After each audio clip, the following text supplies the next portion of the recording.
দর্শকরা, আপনাদের সকলকে স্বাগতম জানাই গোলমরিচ রান্নাঘরে।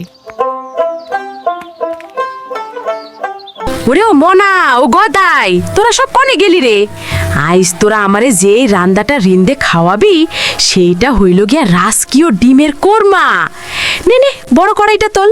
প্রথমে কড়াইতে তেল আর ঘি ঢাইলি দে। হ্যাঁ, ঘিও দিবি, কিপটামি করবি না কই দিচ্ছি কিন্তু। এবার পিঁয়াজ কুচিগুলা ছেলি দে। লাড়তে থাক মনা, লাড়তে থাক। রংটা যে গোল্ডেন হবে অমনি ছাঁকনি দিয়ে তেল ঝরিয়ে তুলে ফেল। ব্যাস, বেরেস্তা রেডি। ওই তেলেই সেদ্ধ ডিমগুলা দে।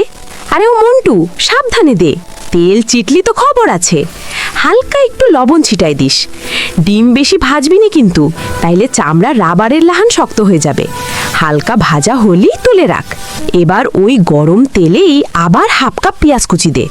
পেঁয়াজটা নরম হলেই এর মধ্যে দিয়ে গরম মশলা, 5টা সাদা এলাচ, 10টার মতো গোলমরিচ, ডালচিনি আর তেজপাতা। ওরে ও গদাই, মশলা তো পুড়ে যাচ্ছে রে, একটু পানিতে জল দি। এবার দে উঁচা করে 1 চা চামচ আদা রসুন বাটা, কষা ভালো করে। এবার দে গুঁড়া মশলা, 1 চামচ ধনিয়া, 1 চামচ লাল মরিচ আর 1 চামচের একটু কম জিরা গুঁড়া। লাড়তে থাক। মশলার কাঁচা গন্ধ গেলি এর মধ্যে দিয়ে হাফ কাপ পেঁয়াজ বাটা। ওরে বাপু, ভালো করে কষা। এবার দে স্বাদ মতো লবণ, আর এই যে সিক্রেট আইটেম, হাফ কাপ টক দই আর 2 চামচ মিষ্টি দই। দুইটা মিক্স করলে যা টেস্ট হবে না মাম্মা, উফ, জিভে জল চলে আইলো এখনই। দই দিয়ে ভালো করে মিশা, দেখবি তেল ভাইসে উঠবে। তখন দিবি কাঠবাদাম বাটা। আমি গুনে গুনে 20টা বাদাম বাটছি, মানে হাফ কাপ হবে আর কি। এবার হাফ কাপ পানি দিয়ে আবার একটু কষা। ঝোলটা যখন মাখা মাখা হবে তখন ভাজা ডিমগুলা ছেড়ে দে ওর মধ্যে। ওরে আলতো করে লাড়িস, ডিম যেন না ভাঙে। এইবার আসল জিনিস, পানি না কিন্তু, দিবি 1.5 কাপ লিকুইড গরম দুধ। হ্যাঁ, দুধ না দিলে শাহি ভাবটা আসবে কিরাম করি। ফুটে উঠলে দে 7-8টা কাঁচামরিচ, মুখটা একটু ফাটাই দিস।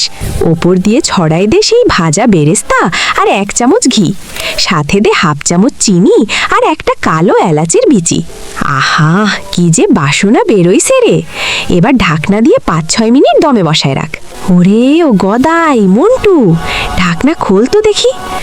উফ ভগবান, কালারটা দেখেছিস তোরা? ঝোলটা কিরম জাইমে ক্ষীর হয়ে গেছে দেখ। ওরে তোরা হা করিয়াছিস কেন? খাবারটি তোদের না, সব গিলবো আমি। যা ভাগ সব এখান থেকে। ভিডিওটি ভালো লাগলে লাইক, কমেন্ট, শেয়ার এবং সাবস্ক্রাইব করতে ভুলবেন না কিন্তু।